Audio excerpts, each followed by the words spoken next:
All right, we are live. HIM's Q3 earnings results are out. They crushed all the numbers. I'm trying to find where my camera is. I am in a very crappy hotel room. Um, they reported amazing numbers on the revenue side. They beat EPS by a big amount, but it was only a one-time tax reason that they beat EPS. Um, Sorry, the static is bad for you, so I'm just going to mute you real quick. There you go. Net income 75.6 million, adjusted EBITDA 51 million for the quarter for Q3. Subscribers grew to 2 million, so up 44% year over year. And the most interesting part, I think, is the part that personalized subscriptions are now over 50% of the total subscriber pool, and they're the fastest growing segment. And they're also a differentiator for HIMS, which is what makes them special in the market. It's part of their value proposition, it's part of their moat. So that was really bullish for me to see the fact that the entire bull thesis of the company is, at least for me, is up in a quite a big way, and it's actually the biggest contributor now to that subscriber mix. Yes, people are making fun of my background. It's currently 6 a.m. in Seoul, Korea, where I am. I'm not going to show you around, but it is nighttime outside, or at least it's getting daytime. And it's nighttime where Manuel is as well, because he's in Europe. So there you go. HIMS is currently trading, let me see real quick for you, up 6% after hours. The earnings call starts in 13 minutes, and we are going to be listening to it live. We're going to figure it out on the spot, listening to it live. Thank you for 70 people for being here. That's great.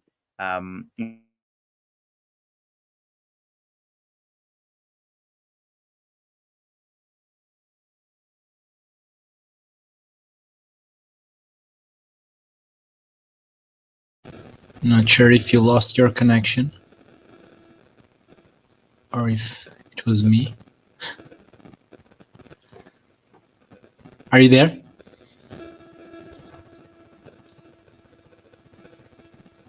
Sorry, one sec. I just lost my connection. Yeah, I was trying to figure out if it was me or you. Nope, it's definitely me.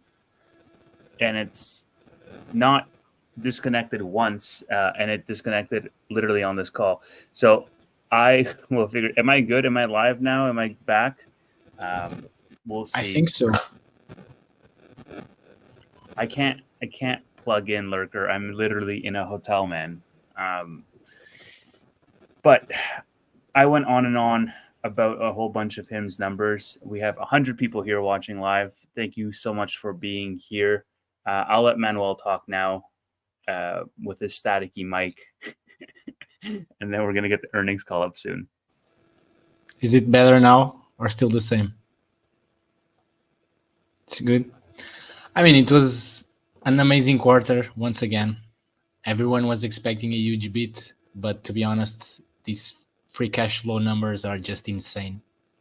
I was expecting like a record free cash flow again, and I imagine that a good part of this was driven by GLP-1s, but it's just huge to see like a 60% quarter over quarter increase. It's really like stunning. And again, like all the numbers you said, even though the earnings per share were influenced by the tax allowance, it would be a beat again. I was afraid a bit of the adjusted EBITDA margin and the net income one because of the GLP-1s becoming a larger portion of revenue. And we talked about this, like gross margins were going to decrease slightly, and they decreased by like 2%, but they still managed to grow the adjusted EBITDA margin, which just shows how incredible the operating leverage is for this business. And they just keep surprising everyone, because like me and you and everyone had sky high expectations, and yet they surpassed everyone. I mean, yeah, we had a number of people saying, oh, we're going to do $450 million in revenue, but of course that wasn't realistic. But this was just incredible to me. And 20% free cash flow margins, it's just insane. It's really, I'm very happy. I'm a very happy shareholder right now, and I don't really care if it crashes by 20% tomorrow because of the earnings call or whatever. I'm just really, really happy with these results. Yeah, I mean, for the record, I don't think it's going to crash by 20%. No, me neither. But last quarter was It's crazy. incredible. Last quarter was incredible, and then just because of a simple thing in the earnings call, I mean, this is arguable, not simple, but yeah, even after those amazing results, the stock crashed. And today, it's actually like during 20 seconds, it was like down 4% after these earnings, which I was like, it skyrocketed to like $22 by increasing by 8%. Then in 5 seconds, it decreased a lot and it was like down 4%. And I was like, what the fuck am I missing? Like, I was trying to read everything. Then when I came back, it was already green, and I was like, oh, okay, it was just Mr. Market doing his thing. But yeah. So I also found it interesting that they included a portion there around the growth outside of GLP-1s. Yeah. They said that subscriber growth in offerings outside of GLP-1s is approximately 40% year over year. Which is And pretty amazing. yeah, right. Because people are just associating GLP-1s with Hims now. But yeah, we've been saying for quite a while that they're just a more diverse company than just the GLP-1 provider. So it's good to see them actually put numbers to that and to prove that out. And they also announced the liraglutide as well, which I'm sure Yeah, they're going to talk about on the call. That was you called that in our previous episode, I guess. Yeah, I guess. Sort but I mean, it's not like a new idea. You know, a lot of people have floated it around, and I mean, No, yeah. one thing you said on our last call, and which, by the way, for the people watching, we do a weekly episode on Hims. So join us Tuesdays 6 p.m. Eastern. I think is when we do it. Tuesdays at 6 p.m. Eastern. But the thing you said on our last call was that they're obviously going to find a way around this. They're not going to just let the shortage end, which, by the way, Andrew was saying that it's, you know, from what they were seeing, it's not even close to, that demand is not even close to being done with. But they're not just going to let it be done with and then that's it, say goodbye to that revenue. Like, they're going to find ways to adapt and to capture as much market share as possible. And I think these results, just seeing management executing, and I was reading on their press release, you know, their CFO was saying we're finally reaching some scale, and they're not just going to throw that. Like, they're going to do everything in their power to make sure that they can capitalize in 2025 and beyond, well after these shortages. And so if the generic GLP-1 solutions are available to them as a potential route, then yeah, obviously they're going to do that. Yeah, exactly. And if you see, like you said that the subscribers, the non-GLP-1 subscribers grew by 40%, and the total subscribers grew by 44%. So I really want to know, like, more, like in more detail, the numbers of GLP-1s, because Andrew will probably talk about that in the earnings call. So I'm really curious to see how much, like, I'm not so sure if he is going to talk about like the oral solution of the weight loss oral solution, but I would love to see like a breakdown of like the at least the weight loss segment, like how much was from the oral solution, which has been performing incredibly well, and how much was coming from GLP-1s. Because today I listened to the earnings call from last quarter, and he really emphasized. I mean, he didn't really emphasize because he didn't have much time to do it because the questions were always about GLP-1s. But he tried to give like the importance that the oral solution needs. So I really want him to at least try to explain to those analysts that the weight loss segment is not just about GLP-1s by any means. And it probably in this quarter, the oral solution was probably still more like brought more revenue than GLP-1s, or it was at least close. So I really want to see a breakdown of those numbers. I mean, we did see some margin compression with GLP-1s They usually hover in that 81, 82% range, and I think they hit 79% this quarter. So it broke to the low end, broke below that range, and GLP-1s was something that they called out as the primary reason for that. But yeah, I'm sure they're going to talk about it on the call. The call is going to be in 3 minutes. I'll pull it up here on my other screen, but Are you able to do it? Yeah, I feel like with my internet connection, it's going to drop. Let me see. You want me to Can you try? pull it up? Yeah. I think you have the more stable connection out of the two of us. I can try. Give me just 1 second. Can you send me the link just to save some time? Because I'm just preparing a short. Yep. I'm doing like a chart with the percentage of subscribers that are subscribed, the multi 30-day subscribers. So with more than 1 month purchased, which reached a new all-time high at 86.8%. So around 87% of customers bought or subscribe for a long term, or at least 2 or 3 months, which is pretty insane. I sent it on the private chat here on StreamYard. On the stream? Oh yeah, it's here. Okay. So we're going to get the call up in just a few moments, and then we're going to listen to that together. Currently, the stock is up over 7% in after hours, but that doesn't really mean all that much. We're going to see how it trades tomorrow, and especially after the call, after management highlights some comments. The other thing that I want them to elaborate a little bit on is guidance. The guidance that they're providing is just some crazy growth rates, 68% year over year growth. They had 90% plus growth from Q4 of this year to Q4 of last year. That's what they're expecting in their guidance, in their shareholder letter. 85% long-term retention, under 1 year payback period. Like, there's really a lot to love about Hims right now, and it feels as though it's just accelerating in that scale. So we're going to hear in just a moment management talking about it. Okay, I'm here at the live, still with the background music. Okay. Let me start sharing to see if it works out. So share screen.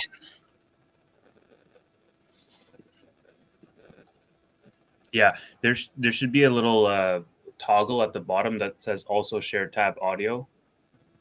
Yeah.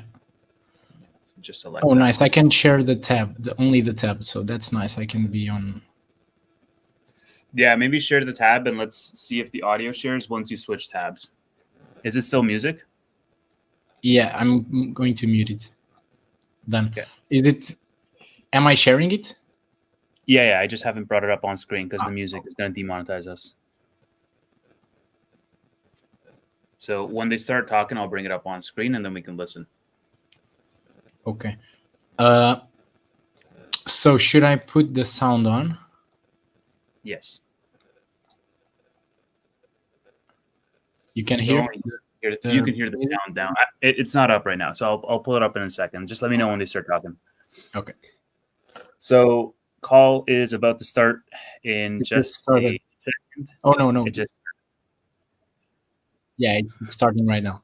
Time, I would like to welcome everyone to Hims and Hers third quarter 2024 earnings conference call. All lines have been placed on mute to prevent any background noise. And after the speaker's remarks, there will be a question and answer session. If you would like to ask a question during this time, simply press star followed by the number 1 on your telephone. And if you'd like to ask a question, thank you. I will turn the conference over to Bill Newby, Head of Investor Relations. Bill, you may begin.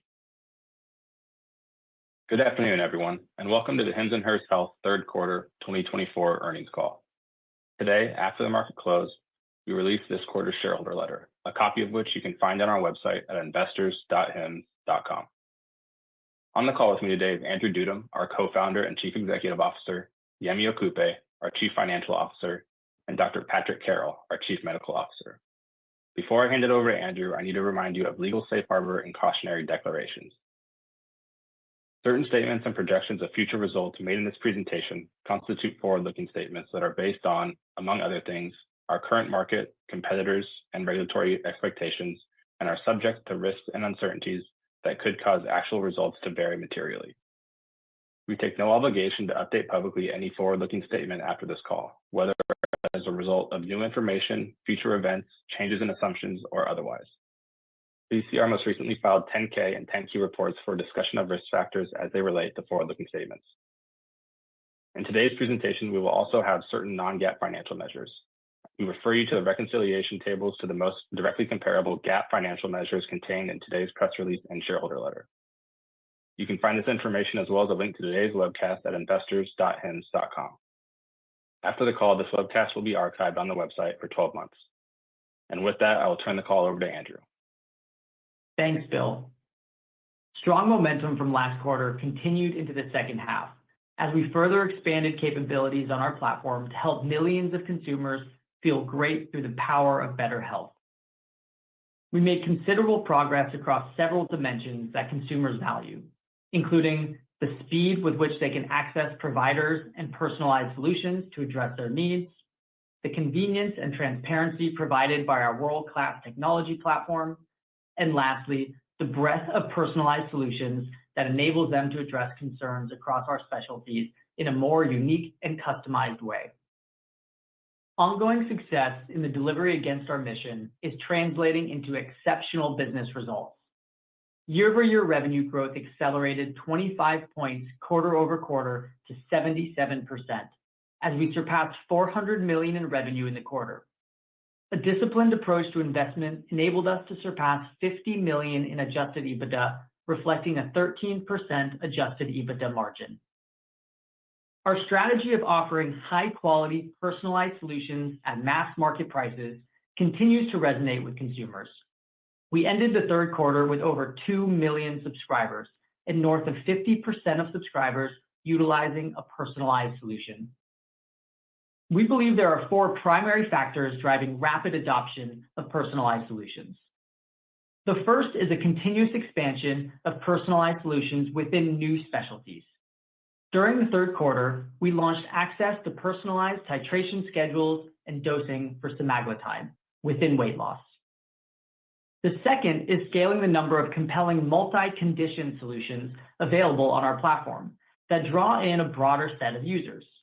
This includes access to personalized treatments that address multiple concerns both within and across specialties.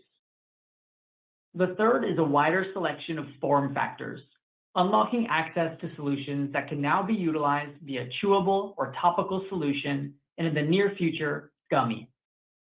And finally, as these solutions and our underlying capabilities expand, we're able to offer them at more accessible price points, strengthening a high-value proposition for our customers that we believe is unmatched. Each of these developments allows us to service a broader set of consumer needs, which we believe will ultimately support more consumers sticking with their treatments and achieving positive outcomes. All of our specialties have benefited from this innovation, and we're seeing it have significant impact on the Hers brand. I've always believed that the Hers brand had the potential to eventually match, if not surpass, the size of the Hims brand. As we surpassed 400,000 Hers subscribers in the third quarter across specialties such as dermatology, it is becoming increasingly clear that this area of our business is at an inflection point. In response to this accelerating trajectory, we are excited to announce the addition of Dr. Jessica Shepard, who recently joined us as Chief Medical Officer of Hers. A board-certified OBGYN, Dr. Shepard has served patients for nearly 20 years across health issues top of mind for women, including endometriosis, sexual health, menopausal health, fibroids, and narrowing health disparities for women. More recently, she has run a clinic that has offered personalized solutions across weight management, hormonal therapy, and dermatology. Our expanding platform continues to make significant strides in unlocking access to a level of care that has historically been available to only the most privileged segments of society. As our platform continues to scale, we are seeing an increased ability to reach some of the most vulnerable populations across America. We've seen an increase in individuals from less affluent communities joining and retaining on our platform, as we've made access to personalized solutions and high-quality care available at mass market prices. We ended the third quarter with over 400,000 subscribers on the platform from zip codes where the average household income is below $50,000, with nearly 40,000 of those subscribers in weight loss. Similarly, we are seeing an increase in subscribers from older communities, where we often see mobility issues, financial constraints, and in the case of weight loss, lack of Medicare coverage present barriers to treatment. Over 100,000 of our subscribers as of quarter end are over the age of 65, with nearly 7,000 of those accessing a weight loss solution. And finally, many individuals who spend their lives caring for others and keeping our country safe and healthy often face roadblocks when seeking access to medical care. This includes teachers that educate our communities, first responders that save lives, and military personnel and veterans that keep us safe. I'm incredibly proud of our Service Appreciation Initiative, which launched on September 18th and allows us to offer U.S. military, veterans, teachers, nurses, and first responders access to personalized, compounded GLP-1 weight loss solutions for as low as $99 per month. Underpinning our ability to bring this type of value to our consumers is scale, and more importantly, scale that is supported by a continuously advancing technology platform. Our platform is enabling us to democratize a high standard of care historically accessible by only a small population. Consumers on our platform have the ability to message providers and generally address concerns within hours as opposed to days or weeks. Access follow-up care on demand, which is especially beneficial in high-touch areas like mental health and weight loss, and seamlessly access providers from the comfort of their own home, outside of traditional working hours, minimizing disruption to income from time lost commuting or sitting in a waiting room. We believe this has translated into remarkable success by drawing new customers to the platform and providing the kind of personalized support we believe is critical for patient adherence and positive outcomes. I'd like to pass it over to our Chief Medical Officer, Dr. Patrick Carroll, to briefly talk through some of the dynamics we're seeing in some of our higher touch specialties. Thanks, Andrew. Over the course of 40 years of running my own medical practice and overseeing healthcare institutions, I have heard again and again that one of the deepest desires for medical providers was to spend more time with patients and offer them a deeper level of care. There are several hurdles that impact this ability for medical providers, which unfortunately only increased for many in recent years. These include, first, the time medical providers lose across their day as a result of navigating numerous administrative tasks with inefficient tools, and the need to operate on a non-intuitive technological platforms that are not designed for patients or providers.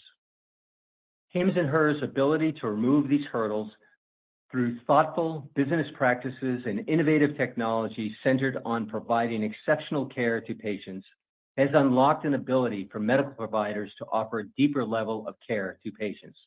This has been particularly transformational in traditionally higher touch areas such as weight loss.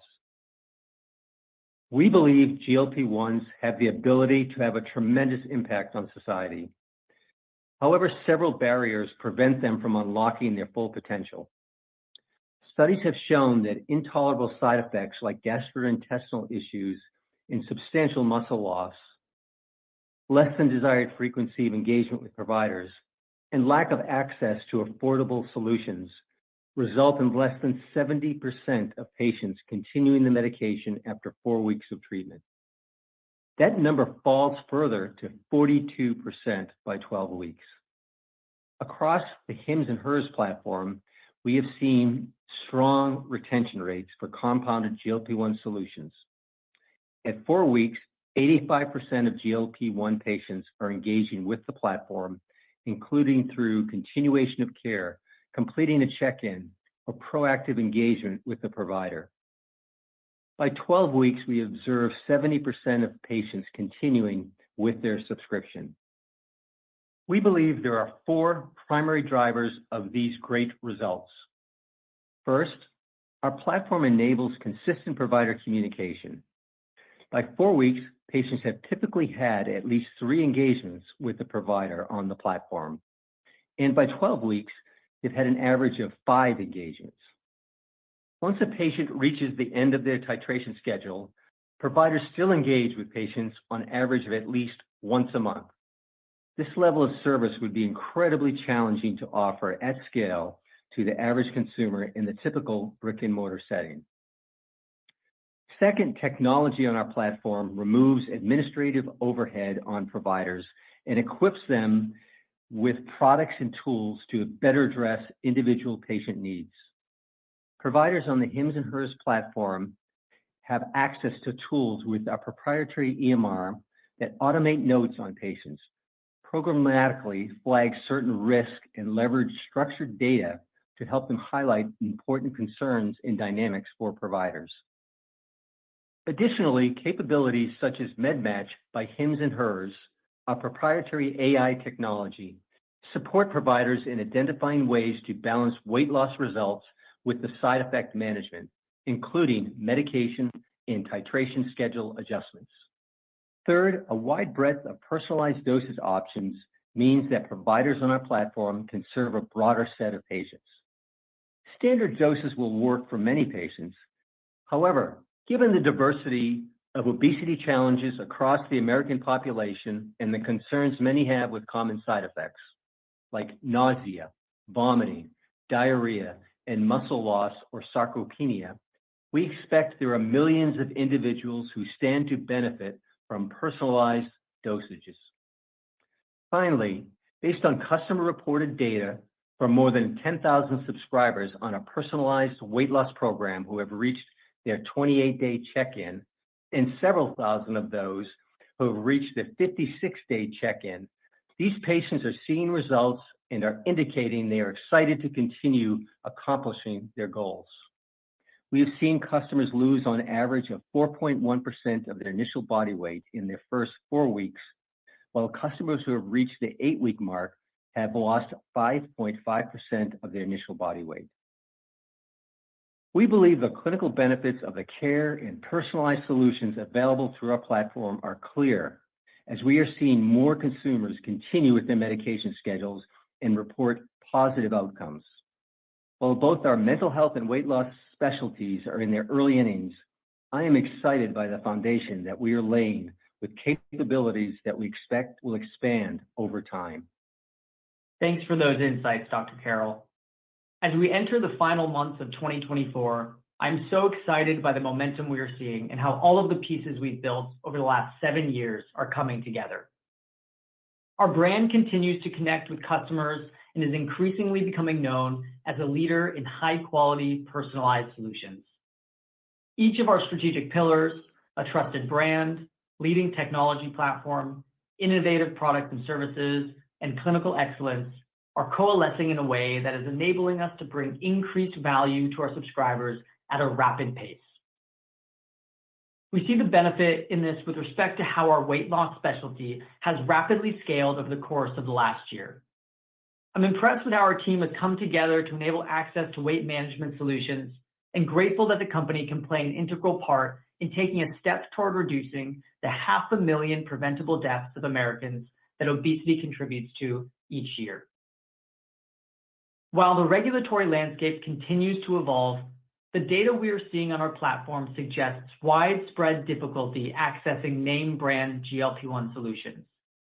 And a resolution of the GLP-1 shortage would not be possible without the potential disruption of care to hundreds of thousands of Americans. In the last 2 months, a total of over 80,000 reports have come through our platform from consumers that have been unable to obtain name brand GLP-1 treatments. And we're seeing the number of consumers voicing their frustration increase, not decrease, in recent weeks. In fact, on a single day last week, we saw nearly 2,000 indications from individuals that have been unable to obtain name brand GLP-1s. Consumers are doing their part to ensure their voices are heard, and we are actively communicating with federal and state legislative and regulatory bodies to share the experience of our customers and the dynamics that we're seeing across our platform. Our belief is that the principles that have unlocked success in other specialties provide a path for weight loss to continue to succeed when the shortage is ultimately resolved. Having a breadth of solutions that continues to expand enables us to fulfill different consumer requirements and needs while building a specialty that can be increasingly durable. We launched access to a holistic weight loss program last November for as low as $79 per month, including access to personalized oral-based solutions aimed at addressing the underlying drivers behind an individual's weight gain. Our customers using personalized oral medications as part of the holistic program have reported weight loss results that are on average at least 70% of the numbers being self-reported by customers utilizing compounded GLP-1s on the platform. The addition of GLP-1s further expanded our weight loss offering and unlocked access to these potentially life-changing solutions for a broader portion of the American population. Next, we plan to bring liraglutide, the first generic GLP-1 in the market, to the platform in 2025. We have already confirmed a core supplier for this addition, and over the next few months expect to finish completing test and batch validation, as well as confirming certificates of authenticity. Our technology platform enables us to support consumers in identifying their options and help providers match their patients with the most appropriate solution for an individual's personal clinical need. Consumers' ability to maintain frequent communication with providers as they progress through their treatment with products like GLP-1s can help them effectively balance side effect concerns with weight loss goals. We are continuing to actively invest in our 503A facilities, which we expect will enable us to continue offering personalized weight loss solutions on the platform over the long term. The ability to bring significant value to consumers by democratizing access to high-quality, personalized solutions at affordable prices has enabled us to quickly achieve scale. Continued execution on this front provides me with confidence that we can fulfill our ambitious aspiration of having every household in the U.S. using Hims & Hers for their personalized health and wellness needs.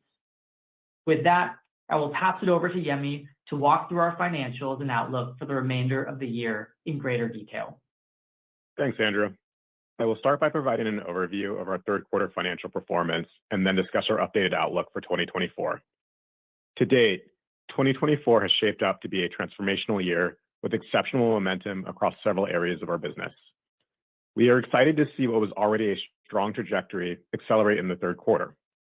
It is becoming increasingly clear that there is tremendous consumer demand for the value that our platform brings, as well as for high-quality personalized solutions at accessible prices. In the third quarter, revenue increased 77% year over year to $401.6 million, with ongoing strength coming out of our online channel. Online revenue was $392.6 million, up 79% from the third quarter of last year. Expansion of our online subscriber base continues to remain the primary driver of growth across the platform. Our subscriber base grew at a record level pace with over 180,000 net subscribers added in the third quarter. We ended the quarter with over 2 million subscribers, representing a 44% increase from the third quarter of last year. While our GLP-1 offering is resulting in incremental users coming to the platform, the majority of our subscriber growth is coming from our non-GLP-1 related offerings. Our subscriber base, excluding GLP-1s, grew approximately 40% year over year. Our continued success at growing our subscriber base can largely be attributed to continued innovation across our portfolio of personalized solutions. We are pleased to achieve our goal of bringing the value of personalized solutions and care to over 1 million consumers by year end, a quarter early. We are seeing the value to customers of personalized solutions reflected on the platform in two primary ways. The first is through an ability to draw a broader audience of users who may have historically struggled to find treatments that meet their clinical needs. Personalized solutions enable us to reach a broader set of consumer phenotypes that come with different clinical requirements, concerns, and goals. For example, Through innovative form factors and dosages, we are able to provide access to differentiated solutions and messaging to the individual that has suffered from hair loss for years, relative to the individual earlier on in their journey and more interested in preventative measures. North of 65% of new subscribers benefited from a personalized solution in the third quarter, and we believe this number can continue to grow with continued innovation to meet customers' clinical needs. The second way we are seeing personalization demonstrate value is through higher retention, which we believe reflects increasing consumer satisfaction. User feedback around factors that prevent them from adopting or adhering to a treatment is a core part of the design process for personalized solutions. With greater customization for individual clinical needs at affordable prices, we are seeing retention drift higher across many of our specialties. For example, in some subspecialties of women's dermatology, we are seeing annual retention increase by more than 20 points year over year, as the mix of those utilizing a personalized solution increased 40 points year over year to approximately 70% of the specialty. We believe that with continued innovation and personalization for individual clinical needs, these benefits will continue to compound across specialties in the future. Monthly online revenue per average subscriber increased 24% in the third quarter relative to last year to $67. A continued shift to more premium personalized offerings has been one contributor towards this dynamic, which has offset headwinds from a migration toward longer duration commitments that carry a lower average monthly price. The success of our weight loss specialty has been another key driver in the increase in monthly online revenue per average subscriber through two mechanisms. Firstly, our weight loss solutions carry a higher monthly average price relative to other product offerings. Historically, our offerings have ranged from $35 to $55 per month, depending on specialty and duration. Our oral weight management offering starts at $79 per month, and our GLP-1 offering generally starts at $199 per month. Secondarily, many of our existing subscribers to other specialties are adopting weight loss solutions, and subscribers that come to the platform initially for weight loss are subsequently adopting solutions across other specialties. In the third quarter, 20,000 subscribers that acquired a weight loss solution were pre-existing customers, and 20% of weight loss subscribers had a multi-specialty relationship with Hims & Hers. Increased multi-specialty adoption from our subscribers has been largely organic. In the third quarter, nearly 300,000 subscribers were treated for 2 or more conditions on the platform, inclusive of subscribers on a single treatment with multi-condition capabilities. As we continue to broaden the variety of solutions across specialties and elevate the number of multi-condition personalized treatments, we expect the number of multi-condition subscribers to continue to increase. In 2025, we expect to elevate the consumer experience for our multi-specialty subscribers through technological advancements on our platform. We believe this carries immense potential to drive higher retention as users receive multiple benefits. Effective execution of our capital allocation framework has enabled us to maintain a robust margin profile while simultaneously accelerating revenue growth. In the third quarter, adjusted EBITDA was $51.1 million, increasing 4 times relative to last year. Adjusted EBITDA margin expanded more than 7 points year over year to nearly 13%, as efficiency gains in operating expenses offset an expected degradation in gross margin associated with new product launches. Gross margin declined 2 points quarter over quarter and was 79% in the third quarter. Scaling of the weight loss specialty was the primary driver of this margin degradation. As we highlighted last quarter, lower margins are a common dynamic we often see early in an offering's life cycle. As the offering continues to scale and we are able to unlock efficiencies from automation and verticalization, we expect to offset a portion of these gross margin headwinds in the future. Management of our operating cost structure enabled us to offset pressure from gross margin headwinds. G&A cost as a percentage of revenue improved 5 points year over year and 2 points quarter over quarter to 11%. G&A expenses may fluctuate from quarter to quarter, but in the midterm, we see continued opportunity for leverage. Operations and support costs as a percentage of revenue improved 2 points year over year and 1 point quarter over quarter to 12%. We expect continued efficiency gains in these areas over the mid to long term as we benefit from scale efficiencies and further leverage technologies like Clever Routing to improve the performance of our customer support and care teams. Marketing as a percentage of revenue improved 6 points year over year to 45%, marking a new record in our history as a public company for the second quarter in a row. The growing emphasis on personalized solutions, along with the maturation of newer customer groups, introduced to favorable pricing models is enhancing our retention rates. Additionally, we are seeing continued success in acquiring customers through more cost-effective channels as awareness of the Hims and Hers brands grows. As we expand in categories where consumers feel more comfortable discussing their experiences, these factors are driving both growth and customer loyalty. Net income was $75.6 million in the third quarter and included a $60.8 million tax benefit related to the release of a tax valuation allowance, partially offset by current period tax expense. Recall I highlighted this possibility last quarter due to our improving certainty around long-term profitability, resulting in the increased likelihood in the utilization of our deferred tax assets. Our income before taxes was $23.6 million for the third quarter, which excludes the total income tax effects, which were impacted by the valuation allowance release. Excellent execution across the business continues to result in improving cash flow dynamics, putting us in a great position to strategically invest in growth, return capital to shareholders, and further strengthen our balance sheet.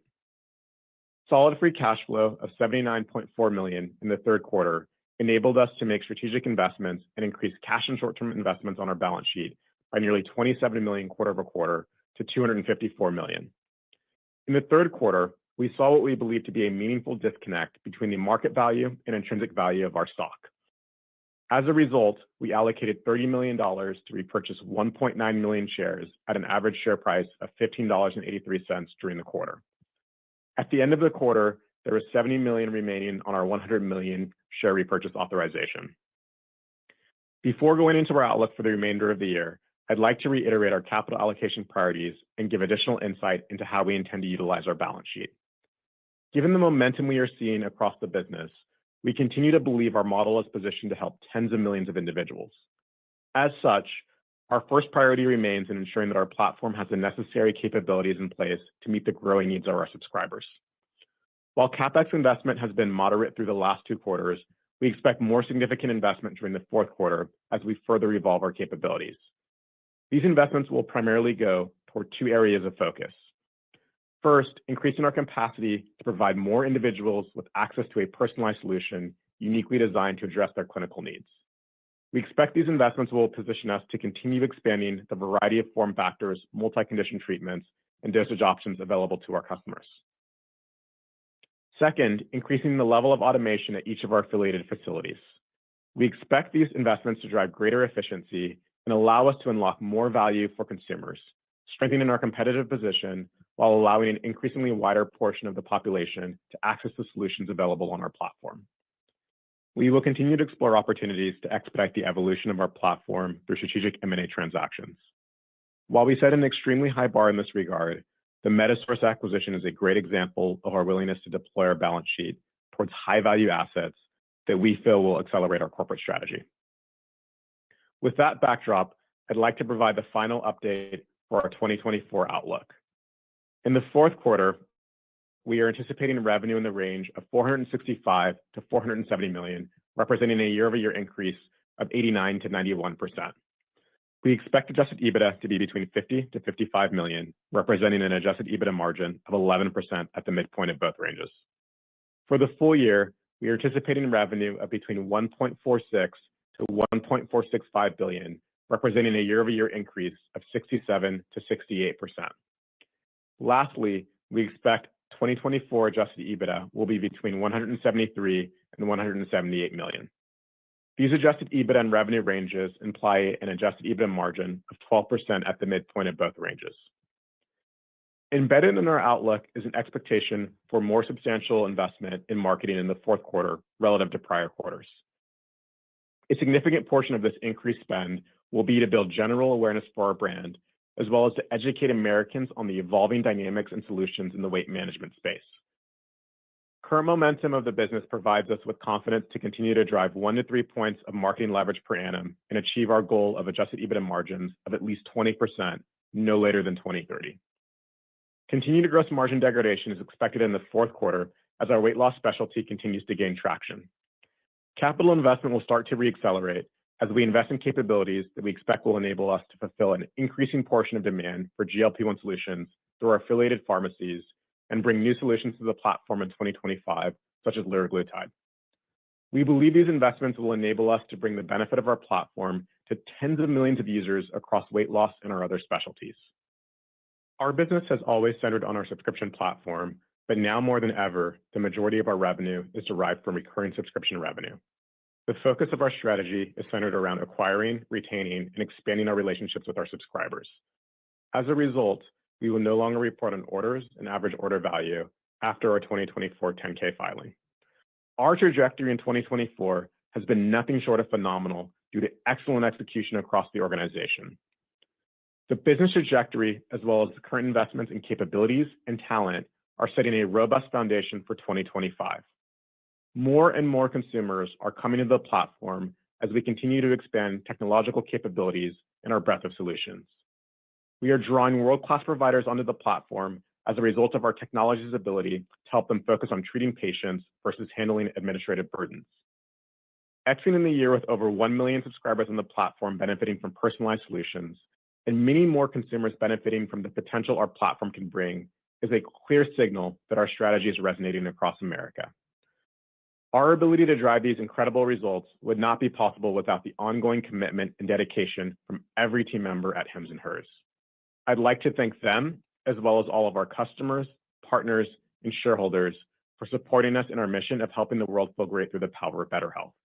With that, I will now turn it over to the operator for questions. Thank you. We will now begin the question and answer session. If you would like to ask a question, please press star one on your telephone keypad to raise your hand and join the queue. And if you'd like to withdraw that question, again, press star one. We ask that you limit yourself to one question and one follow-up. Your first question comes from the line of Allen Lutz with Bank of America. Please go ahead. Good afternoon. Thanks for taking the questions. I didn't think that I caught it on the prepared remarks, but are you providing what the GLP-1 contribution was in the quarter? Either members or revenue would be fine. Thanks for the question, Alan. This is Yemi. We provided the year-over-year growth rate of the subscriber base excluding GLP-1s. So that number was north of 40% year-over-year. Okay, got it. And then, Andrew, you mentioned a belief that we can continue to succeed when the shortage is ultimately solved. You mentioned a lot of different opportunities in the shareholder letter, but can you kind of describe to us what do you think the GLP-1 business looks like a year from now? You mentioned different factors. You mentioned oral business growing. You mentioned liraglutide. How should we think about the way that you're thinking about one business maybe this time next year? Thanks. Yeah, thanks, Alan. I think like all of our specialties, we're looking at a diverse breadth of portfolio within the product assortment. And so when you look at the weight loss business, the oral business, which we launched, the fastest business to 100 million run rate that we had on the platform, that business is delivering 70% of the weight loss of GLP-1 medicines for $70 per month. You then have medications like liraglutide, which are generic medications now coming to the platform in 2025. You have, when it comes to on-patent, off-brand medications like semaglutide, the ability to hyper-personalize for the millions of patients that need to mitigate those side effects of muscle loss and nausea and vomiting. So we think the composition of all of those different avenues will enable quite a durable business across weight. And that really, I think, is regardless of whether or not that shortage dynamic happens, in a couple of months or next year or years from now. I think the precedent specifically on the GLP-1 side for personalization and compounding through the 503A has existed for many, many years. And I think the regulators, the legislators, the drug companies, the healthcare system really respect the clinical need of that personalization when it's necessary for a patient. And given you're talking about north of 100 million people suffering from obesity in this country and the very, very high side effect rate with these medications, we fully expect that there's millions of patients that will need that level of personalization that our platform over the long haul is really well equipped to deliver on. Great. Thanks, Andrew. Your next question comes from the line of Maria Ripps with Canaccord. Please go ahead. Great. Congrats on the strong quarter, and thanks for taking my questions. First, and this might be a question for Patrick, actually. So you talked about sort of healthy retention rates during the initial period of treatment, especially compared to the Blue Health Intelligence study. What are some key reasons you are sort of observing that are driving some of these patients to maybe drop out during sort of the initial period of treatment, especially given that you are sort of that you're able to personalize the titration schedule?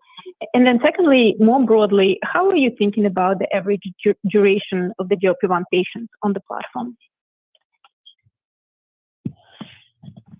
Yeah, Maria, let me take the first question, Pat's not on the call. When it comes to the GLP-1 study and the white paper we put out last week, the numbers were really quite astounding. As you mentioned, 70% of patients on the Hims & Hers platform that are getting this type of personalized treatment are adhering and retaining on the treatment, relative to just around 40% in the traditional brick and mortar system that has been reported. That's a 30-point delta in clinical adherence. And when you look at the public data on GLP-1 adherence over the course of a year, the data is also staggeringly low. You're talking about 10 to 15% of people actually being retained. The reasons for these are relatively straightforward, but very material. You have nearly every single person who tries these medications experiencing side effects. You've got very widespread nausea, vomiting, muscle loss is a great concern, gastrointestinal issues, and for many patients, they can't bear those side effects. And so I think what's really powerful about the Hims & Hers platform is you've got the combination of factors. You've got the provider communication. As we've mentioned, providers are talking to these patients and engaging with them every single month, allowing a really robust set of communication to titrate, adjust dosing, adjust treatment regimen in order to optimize for the patient's needs and for the side effects. You've got technology underpinning this, where MedMatch is able to start helping providers set the right prescription treatment from day zero. So that could be a slower titration schedule, an end dose that is optimized for the patient's preferences. And then obviously under the hood, the capabilities on the platform allows for a really wide range of personalized dosages. This has continued to expand in Q3, and I think you'll continue to see us expand that like we have in other specialties. But more and more, the nuance of understanding these patients, letting the technology and the provider and then the high touch allow for personalization, is ultimately going to result in better outcomes. And for this treatment specific, given the side effect rate, I think it's going to be a key driver of much better clinical outcomes and adherence. And then Maria, this is Yemi. To take the second part of your question, the factors that Andrew mentioned really are driving stronger retention across the platform. What we are seeing is that the brand, the transparency, and really having providers act as a partner in the care with consumers is also providing consumers with greater comfort upfront to commit to longer durations on the platform. And so I think that across the GLP-1 solutions, we are seeing consumers adopt on the higher end of the duration spectrum that currently sits at roughly around 5 months right now for the typical consumer. Got it. Thank you both, and good luck with the rest of the year. Your next question comes from the line of Daniel Grosslight with Citi. Please go ahead. Hey guys, thanks for taking the question and congrats on the strong quarter.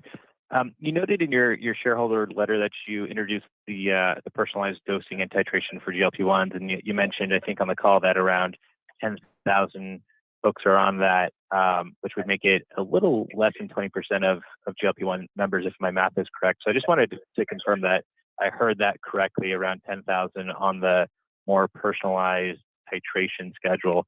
And then on that, is it your understanding that these more personalized titrated GLP-1 dosages will be able to you'll be able to continue to compound that once the shortages abate? Is it enough to kind of get around that personalization carve out? Thanks, Daniel. Regarding the 10,000, I think that was specific to a study that we put out on patient outcomes for GLP-1s, but I don't think It was the exact number of patients specifically on personalized doses in aggregate. I think more and more, given the nature of our business, as you know, for many years across specialties, patients are coming to us for personalization. That's the type of person that comes to us. And so I think our platform will continue to invest in catering to those needs. The compounding exemption, whether or not on shortage or not, has always allowed for the personalization when clinically necessary. And this can be in form factor, it can be in doses, it can be in combination therapies. There's very well documented and outlined aspects of the compounding exemption for which are allowed and necessary for clinical flexibility. We believe that dosing specifically for this type of a treatment to mitigate side effects is very much right down the center of what that compounding exemption is built for. I think also there's widespread clinical awareness of this level of personalization and the benefits of it, right? When you go back to some of those white papers and the public data around side effects and clinical outcomes and adherence, like we were talking about with Maria, these people are really struggling, and we see it overwhelmingly on the platform. And most just stop, right? They stop taking the medicine for many of these reasons. And so the ability to really customize that level of care, we think, is very well respected precedent, very much within the bounds of the compounding exemption. And we also believe is very well respected across all of the parties in the industry. Yep, makes sense. And then on the acquisition of the 503B compounding pharmacy that you recently closed, what investments do you need to make to get that operational and up and running on GLP-1s? And Yemi, was that a bulk of the CapEx that you were talking about increasing in the fourth quarter? Yeah, thanks for the question, Dan. So I think that when we look at the acquisition of MetaSource, I think as it stands today, it does have the capability to produce the GLP-1s. Really, the investments that we are looking to make over the course of the next couple of quarters is expanding capacity, as well as just the overall efficiency through leveraging the playbook of automation. We know that we will have scale with GLP-1s on our platform, and so deploying that knowledge and the playbook that we've utilized across other specialties in the past, something that we expect to do in the coming quarters to drive more and more efficiency on that front. With respect to your second question, I think that really the CapEx will be diversified across several areas. We have received clear signal that consumers overwhelmingly are resonating with personalization, given the fact that it produces unique advantages to address their clinical needs. And so I think as we mentioned in the prepared remarks, we now have over 1 million subscribers that are benefiting from personalized solutions, more than half of the subscriber base. So as a result, we're going to look to also, in addition to verticalizing the GLP-1 operation, start to widen the aperture, both from capacity, personalized options that we can have, but also the breadth of personalized options that we can have in the coming quarters. And so I would say that the CapEx really is a mix across those elements. Got it. Thank you. Your next question comes from the line of Eric Percher with Nephron Research. Please go ahead. Thank you. Yemi, I'd like to follow on that line and just ask, I heard 503A investment for the long term, 503B in the near term. How do you think about the ability to flex on those two as the regulatory environment changes? And is there any major difference in efficiency if you need to move toward 503A? Yeah, thanks for the question, Eric. I think that really we're going to need to be able to walk and chew gum at the same time. So we have a very talented team across the board. We also have the strength of our balance sheet with north of $250 million and a growing free cash flow portfolio that will enable us to invest in these things concurrently. So we would expect to continue to invest in the capabilities in both the 503A as well as the 503B. With respect to the efficiency across, the two, different operations, 503Bs are generally more efficient than 503As. Given the fact that we, had 503As for numerous years, we do believe that we can drive a substantial amount of efficiency. The reality is that both operations will be significantly more efficient than utilizing a third party. So we see substantial opportunity, for efficiency and greater economics within that within that subspecialty in the coming quarters. And the liraglutide, is that an identification of API versus a manufacturer of a generic injectable? And does that then have to go into a NDA submission? Hey, Eric, great question. Similar across all of the medications that we offer on the platform, there's a pretty extensive set of protocols that the supply team goes through. And many of the times this is, DMF numbers with the FDA, batch authentication, certificates of authentication that we open source to all of the patients. We do in-house and third-party independent testing of these APIs and treatments, both what is absolutely clinically necessary from a safety standpoint with the FDA, but also kind of the above and beyond that our team goes through just to get comfortable. So when it comes to liraglutide, it will be the exact same process that we've utilized across the stack. And, we're really excited about that medication in particular, just because I think patients are really looking for value when it comes to obesity treatments. And, that medication is known, it's increasingly available. The affordability profile will be something that we think is achievable for many. And similar to our oral medications, where you're seeing 70% of the weight loss for $70 per month, that type of value offering is really something we're pretty excited to bring to market. But same protocols and same safety standards when it comes to bringing that to customers and how we think about it. Thank you. Your next question comes from the line of Ryan McDonald with Needham. Please go ahead. Hi, congrats on a great quarter, and thanks for taking my questions. Maybe to start out, it seems like the oral business and weight loss continues to perform really well despite sort of the now availability of GLP-1s on your platform. Can you just talk about how you're sort of able to sort of effectively route patients or customers to the oral option versus some of the GLP-1s, and what's really the top of the funnel driving demand? Is it customers coming in, looking for GLP-1s and sort of being made aware and educated on the oral option? Just any color there will be helpful. Thanks. Thanks, Ryan. It's a great question. In many ways, I think we see ourselves as a platform, looking a little bit like Switzerland, where we offer a wide range of treatments and services and try to help patients identify what is right for them. That could be related to clinical needs. It could be related to personal preferences, something they've heard of or something they're excited by. So there's really no, so to speak, Trojan horse where we're leveraging one medication to bring people in. The oral treatment option, as we've shared, is an incredibly robust business within the obesity business. As we shared last quarter, it's the fastest specialty we have ever launched on the platform, just the oral medication alone. And what that's doing is something really special. It's doing something that also is very rarely accessible to the mass market, which is a hyper-personalization approach to understand the underlying factors driving your weight gain. So this could be insulin resistance, metabolic disorder, binge eating, depressive dynamics and symptoms. And our SVP of weight management, Dr. Craig Primack, has been a specialist in this for 20 years. And we've brought a lot of that expertise that is available only to the 1 or 2% to the masses at scale for a price point that's very, very achievable. So I think different people have different preferences and different clinical needs. This is a treatment that is, as I was saying, delivering 70% of the weight loss of a injectable weekly gold standard GLP-1 for only $70 per month. So incredible value, which I think just naturally is attracting consumers. I think there's also a lot of comfort in the fact that these treatments in the oral business have been around for decades.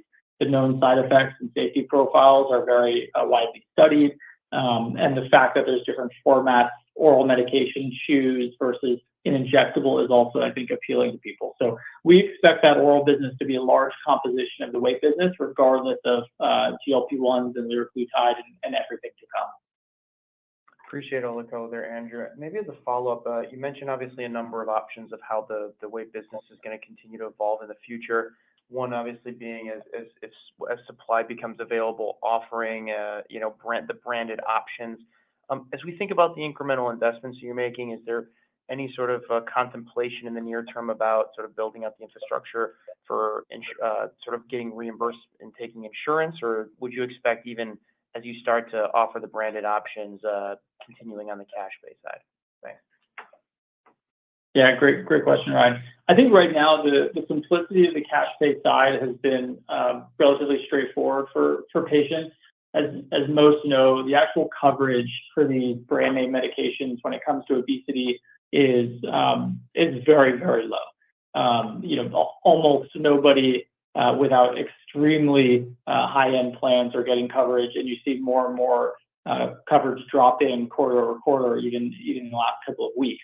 So the simplicity, I think, of the cash pay market is probably our approach. We will continue to try to bring more branded options to the platform because, again, choice is king, and consumers do love that choice. But with that said, I think we're excited by some of the treatments like liraglutide and the oral treatments and the personalized semaglutides and GLP-1s that offer really effective treatment at something that is more accessible to the mass market.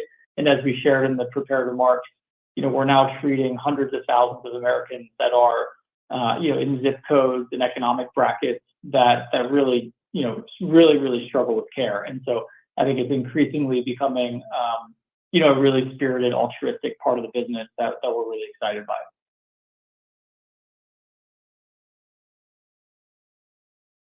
Your next question comes from the line of Aaron Kessler with Seaport Research. Please go ahead. Great. Thanks, guys. A couple of questions. Just in terms of new sub-verticals with kind of Dr. Shepherd joining as CMO of Hers, can you just help us think through the potential kind of for new sub-verticals within the Hers category? And just within some of maybe the traditional categories you've been in, including sexual health, kind of hair, dermatology, just provide us an update on maybe performance of some of those within the quarter as well. Thank you. Yeah, thanks, Aaron. So on the new side of the house, we're really excited by Dr. Shepherd joining. The Hers business, as we mentioned, is the fastest part of the aggregate business growing. Right, it's an incredible business, and it's diversified quite dramatically across mental health, dermatology, as you shared, metabolic health, obesity. So an incredible amount of diversity taking place.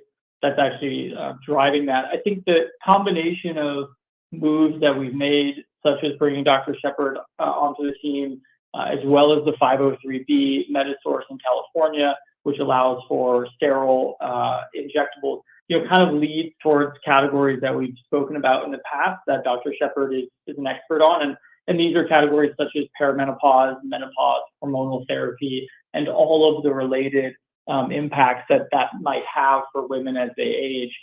Same thing on the men's side of the business. We expect that business to be something that is, rolling out in the next couple of years and something that our customers really have been wanting for some time. So that's maybe a little bit of color on kind of the new verticals to come.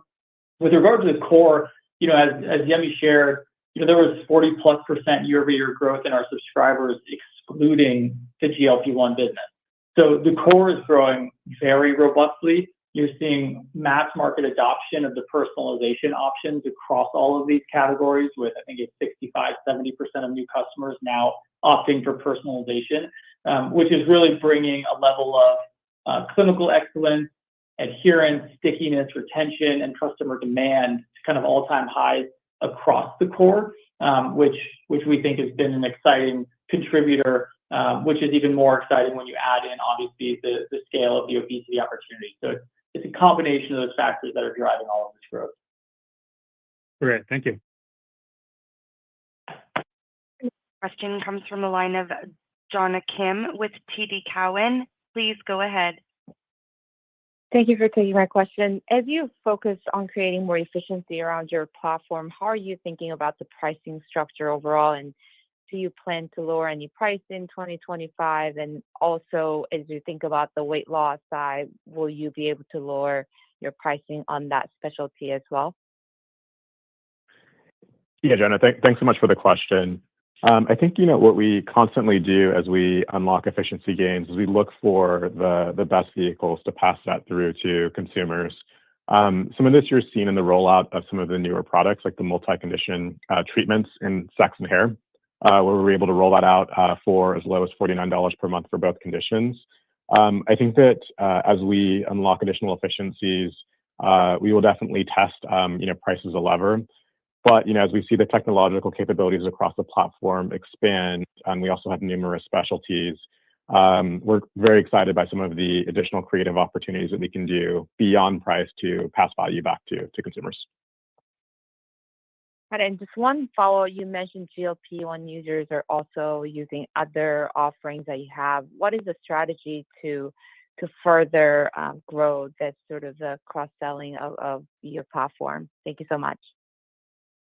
Yeah, to date, it's largely been organic. Like what we do see is that as we have a wide breadth of specialties across the platform, users are organically opting into multiple treatments.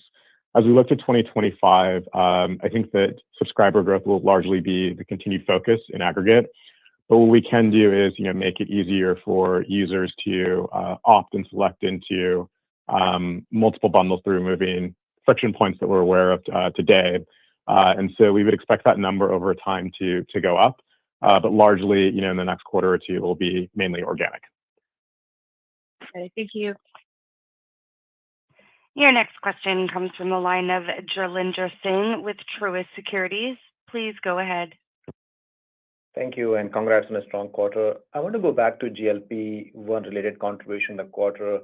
It seems like GLP-1 related subscriber count was around 47 to 48,000 in the quarter. Is there any additional color you can provide us to frame the revenue contribution in the quarter? You said 12 million in 2Q. Just trying to understand the growth there. Basically, the AOV was up pretty strong sequentially, and trying to understand how much is driven by GLP-1 contribution versus like other tailwinds in the quarter. Yeah, I think I can kind of take that in a few questions. So I think that we largely see the subscriber growth coming from the core. That said, we do see accelerating GLP-1 growth. Some of that was a result of the fact that we started to roll out GLP-1s across a broader number of states. Additionally, as consumers become more aware of the capabilities that we offer and we expand those capabilities, we do see GLP-1 adoption accelerating and increasing on the platform. I think just kind of doing the math on the subscriber count and looking at the rough average approximation of the monthly average revenue per subscriber can get you within the ballpark of what the GLP-1 contribution looks like. Okay. And then going back to the comment earlier made about only 13% of GLP-1 canceled their treatment in the first month. Of the remaining 87%, are you seeing customers renewing for the same duration? Are you seeing them opting for higher duration subscription? Are you seeing like people getting comfortable signing for 3, 6, 12 months? Just trying to understand the mix of the duration and the subscription here. Yeah, I think what we do see is that, really, I think that the hurdle, like most of our other specialties, the cancellations come early on in the life cycle of a given user. As a user, particularly for medication like GLP-1s, starts to cross, the 12-week or 3-month milestone, you generally do see that the overall platform becomes sticky, and we would expect that. With respect to the duration of wait, what we mentioned in a question earlier is that we're seeing a duration kind of in the ballpark of 5 months. And that really is just a testament to consumers are enjoying the transparency that our platform is bringing. They're enjoying having providers act as partners and walk them through how to get effective care, how to manage side effects, that Andrew mentioned earlier, such as muscle loss or nausea. Providers walking consumers through that is really resulting in strong and sound results. And as a result, we're seeing very strong performance on the typical durations that consumers are signing up for. Great. Thanks a lot. And that's all the time we had for questions today. And ladies and gentlemen, that does conclude today's conference call. Thank you for your participation, and you may now disconnect.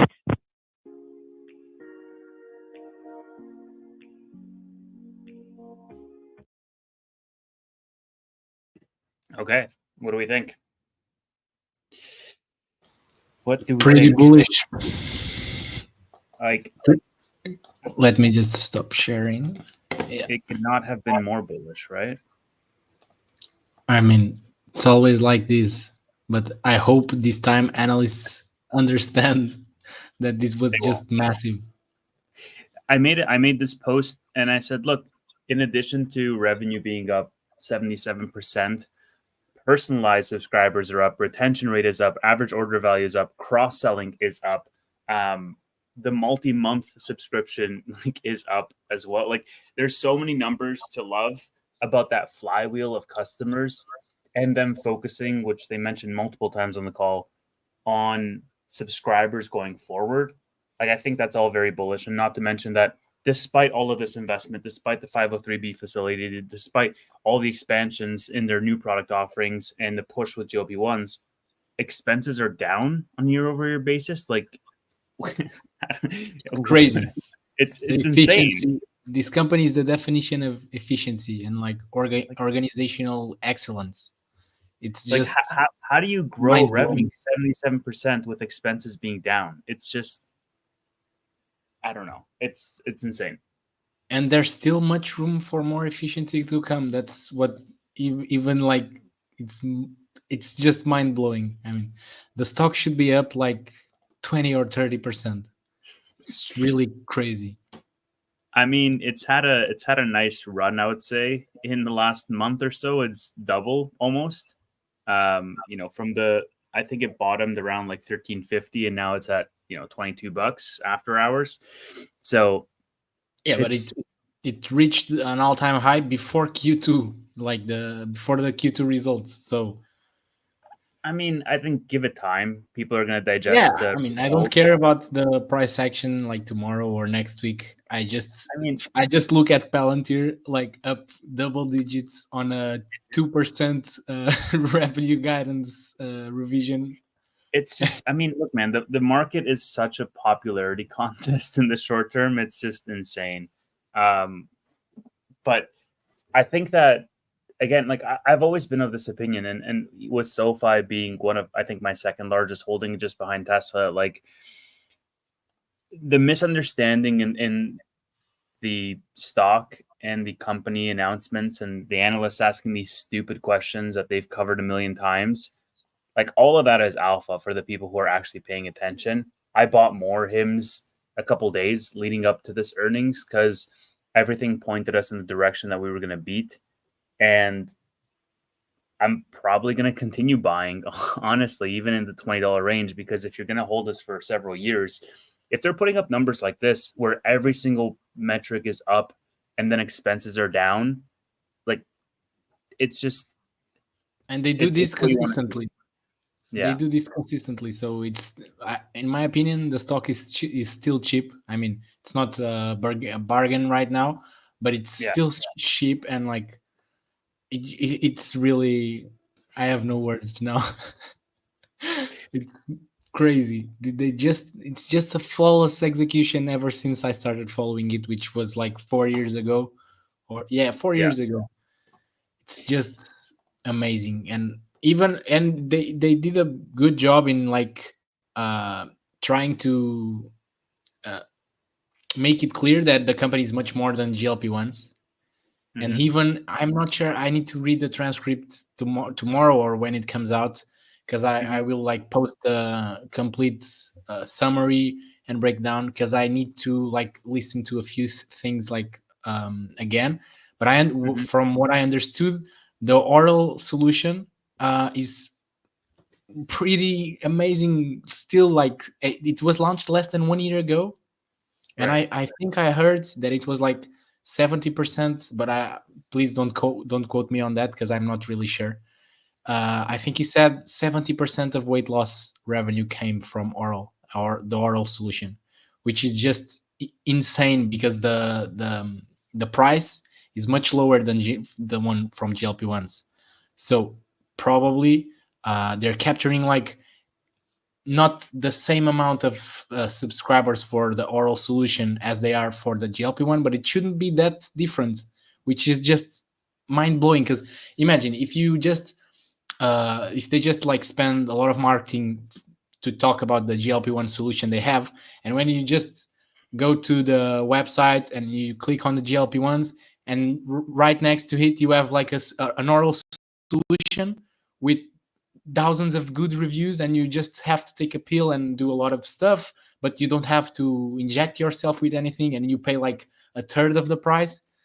I think that at least a lot of people will consider it. Sorry. And a couple things on that. I think the form factor is definitely important. An injection versus an oral solution it's much easier to digest, no pun intended, for you to go with the oral route.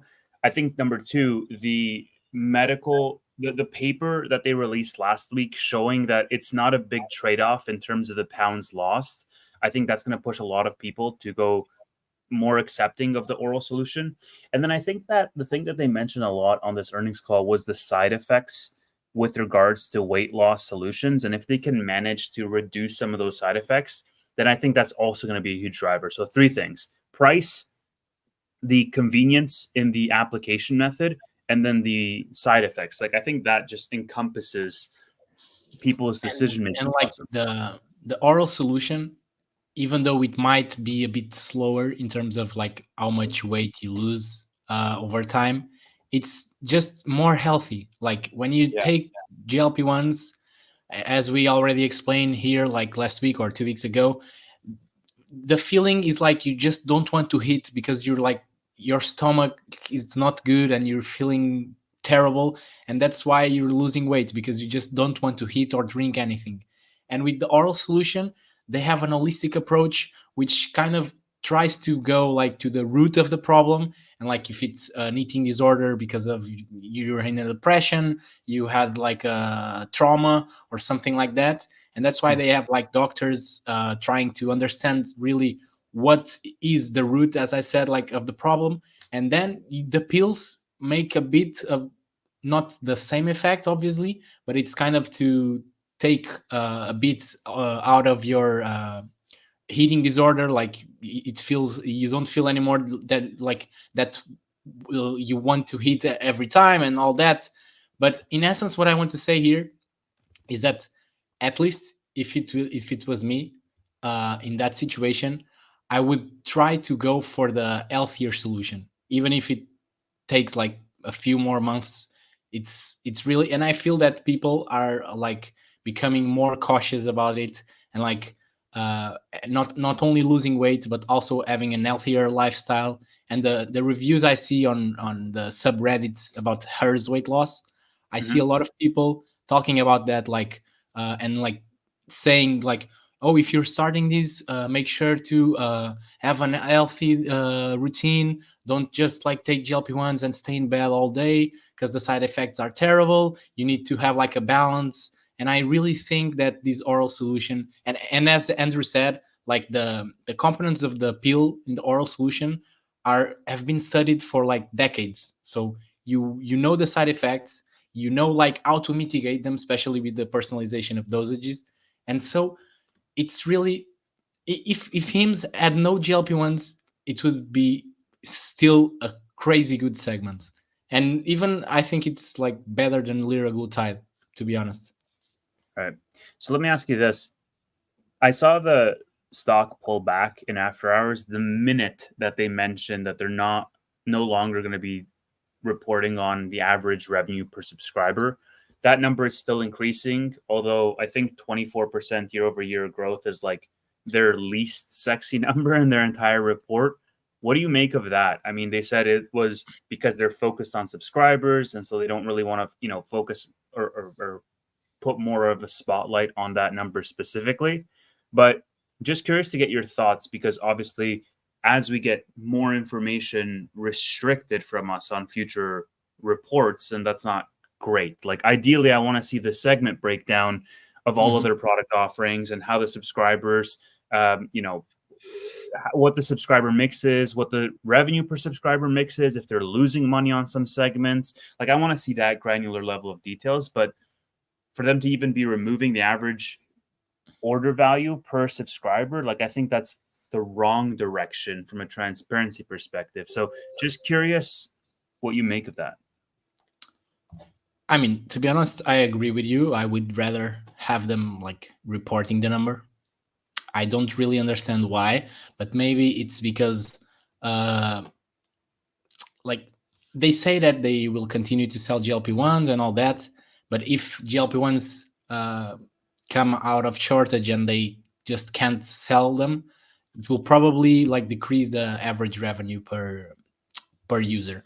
Or maybe if they report like the not if they report, like if they start selling the branded GLP-1s, like the ones from Eli Lilly and Novo Nordisk, maybe like it's really not, they would have to adjust the numbers, because like the customer pay like $1,000 to Hims, but most of that revenue goes to Novo Nordisk or to Eli Lilly.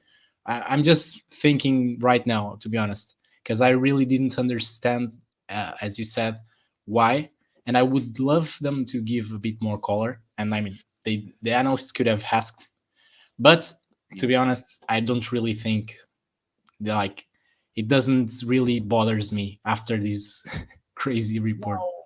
And it doesn't bother me either. I just think that like the thought process in my mind for removing numbers is if you expect some product in your product lineup to be losing money or something to be down, or like you're hiding it because there's going to be some negative numbers. Like that's where my brain goes is, okay, if GLP-1s are the drag on average revenue per subscriber, then they could just include, hey, average revenue plus GLP-1s minus GLP-1s. Like here's a blended and here's everything else other than GLP-1s, or have it reported in some other way.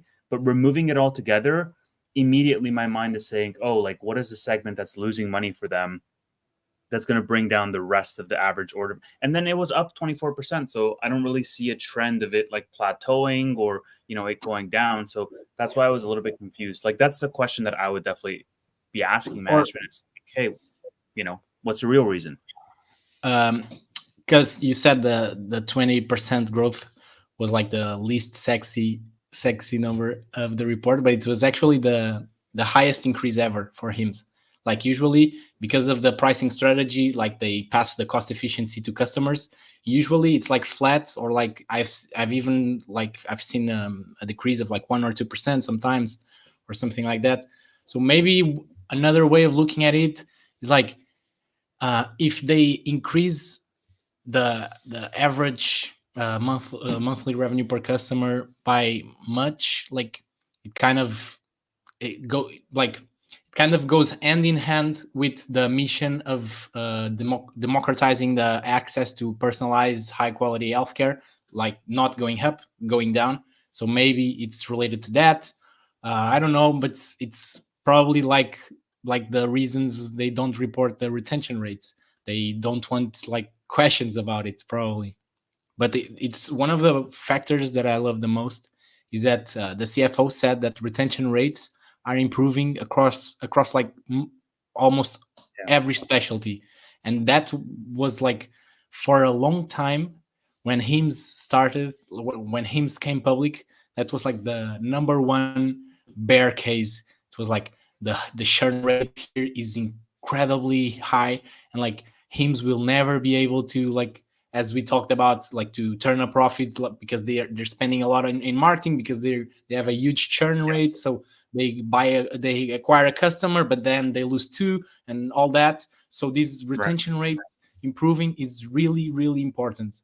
And I saw here a comment saying that I don't think they will ever sell branded versions, but Andrew just said on the earnings call, and he had said before, exactly, that they want to sell branded versions. They want to, like, once the supply is back to normal, they want to have the higher number of choices available for the customer. So this is, I mean, maybe Novo Nordisk and Eli Lilly, now that they hate Hims, they might say no, we don't let you sell our versions, but I don't think that will happen. Yeah. Yeah, and it's interesting also that they got asked about the Shepherd announcement and the menopause. I mean, we can look at the transcript because I was pretty sure that he said over the next, like, shortly. that those are coming, but what menopause treatments and hormonal therapy? Yeah, right. Because I'm looking at new product announcements and what's going to be released next, and I think he said soon, like you said, but then like the last thing he said was like, so yeah, you can definitely expect it over the next couple of years. I'm pretty sure I heard that. So I mean, it doesn't mean they will only launch it in 2 years. I think it's just because before they launched the weight loss segment, they were always like pushing it. Like they were always like, in a year or two we launch it. Yeah, and like next earnings call the same and all that. So probably they just don't want to put pressure on themselves, or like I said last week, like they might want to like hold on a bit because now they have like the highest, or like they're accelerating the revenue growth like insanely in an insane way.